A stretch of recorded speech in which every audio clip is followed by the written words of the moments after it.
Hello, students. We are going to start with the poem Palanquin Bearers. The poem is written by Sarojini Naidu. Sarojini Naidu is an Indian poetess. उनको एक title दिया गया है, उन्हें कहा जाता है नाइटिंगेल ऑफ इंडिया। और वो एक पैट्रॉयट थी, मतलब देशभक्त थी, पॉलिटिकल एक्टिविस्ट थी, पॉलिटिकली काफ़ी एक्टिव रहती थी, एक अच्छी एडमिनिस्ट्रेटर थी एंड ऑरेटर थी। ऑरेटर मतलब वन हु स्पीक्स वेल, जिसकी स्पीच में एक पावर होती है, लोग इन्फ्लुएंस हो जाते हैं। And palanquin bearers is a poem written by Sarojini Naidu.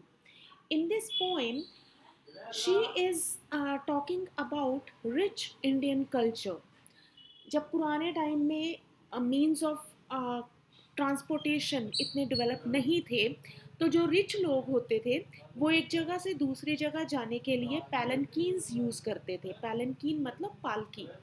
So this poem is written around these palanquin bearers. Bearer मतलब उठाने वाले, वो लोग जो पालकी को उठाते हैं, तो उनके बारे में ये पोएम लिखी गई है। And in this poem we get a very beautiful description of the bride. Bride को यहाँ पे, जो ब्राइड मतलब दुल्हन जो पालकी में बैठी हुई है, उसके लिए बहुत सारे कंपैरिजंस, सिमिलीज यूज हुई हैं।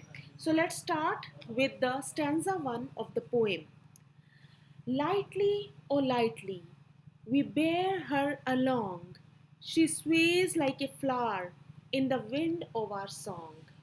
The poetess is saying, actually the palanquin bearers are saying, तो वो जो पालकी उठाने वाले हैं वो क्या कह रहे हैं, लाइटली और लाइटली, कि हम उसे बहुत लाइटली हमने उसे उठाया हुआ है पालकी को, और पालकी के अंदर बैठी हुई ब्राइड को। She sways like a flower in the wind of our song. और जो पालकी है, जो पैलनकीन है, इट इज स्वेइंग। स्वे करना, जैसे देखो यहाँ पे फ्लावर्स जो हैं वो स्वे कर रहे हैं। स्वे करना is gentle movement to and fro, इधर उधर जो फ्लावर हिलते हैं, that is that gentle movement. तो यहाँ पे जो फ्लावर स्वे कर रहे हैं, तो पालकी जो है वो भी स्वे कर रही है, जेंटली मूव कर रही है, उसमें बैठी ब्राइड मूव कर रही है, and it is being compare to a flower. Next line is, she skims like a bird on the foam of a stream. यहाँ पे कंपैरिजन किया गया है एक बर्ड के साथ। कहते जो ब्राइड है, पालकी के में बैठी हुई जो दुल्हन है, she is skimming like a bird. Scheme is also gentle movement on a surface. किसी भी सरफेस के ऊपर जो जेंटल मूवमेंट होता है, जैसे यहाँ पे बर्ड का एक जेंटल मूवमेंट है, तो on the form of a stream.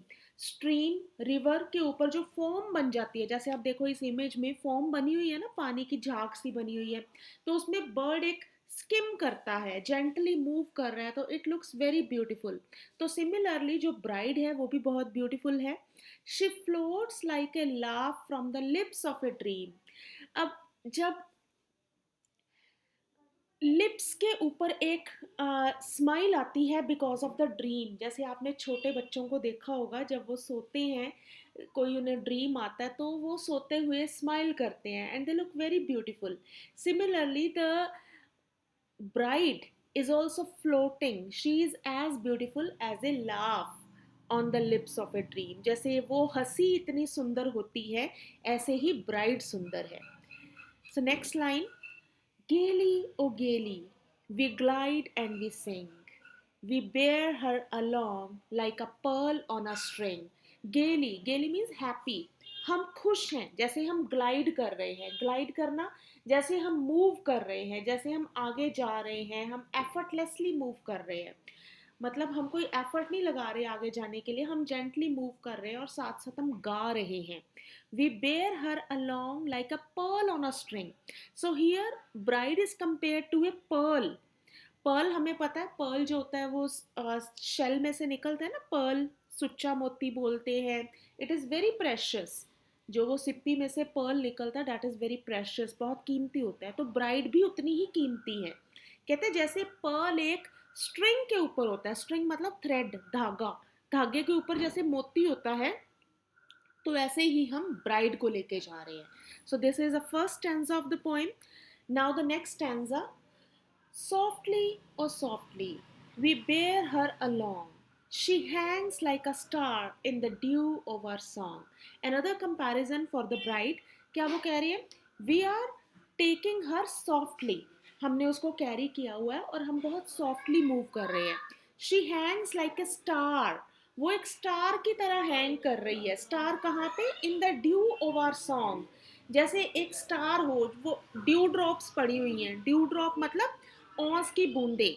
ओस की बूंदों में स्टार बहुत अच्छा लगता है. जैसे यहाँ पे इमेज में देखो, एक ओस की बूंद है और उसके ऊपर हमें एक शाइनिंग स्टार नजर आ रहा है. जितना सुंदर ये लग रहा है उतनी ही सुंदर वो ब्राइड लग रही है. She springs like a beam on the brow of the tide. जैसे पानी की एक टाइड होती है, एक ऊंची लहर होती है, उसके ऊपर अगर बीम पड़े. बीम क्या होता है? रे ऑफ लाइट, रोशनी की एक रे, किरण. रोशनी की किरण जब पानी के ऊपर पड़ती है तो वो बहुत सुंदर लगती है. Similarly the bride is also very beautiful. She falls like a tear from the eyes of a bride.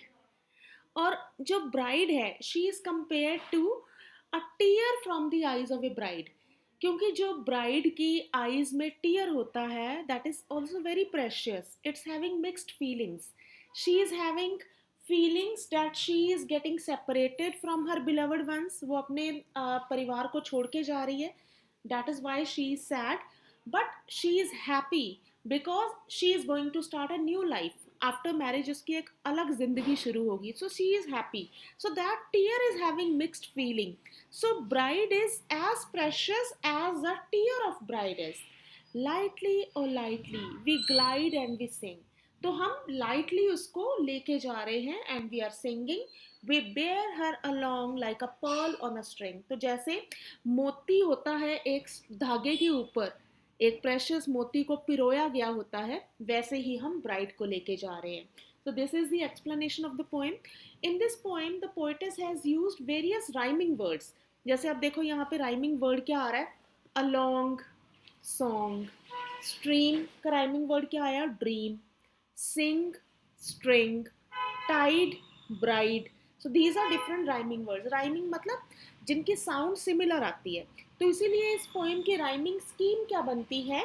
मैंने आपको पिछली बार भी बताया था. राइमिंग स्कीम इसकी है A A B B C C A A D D C C. So with this we have completed the poem. Thank you.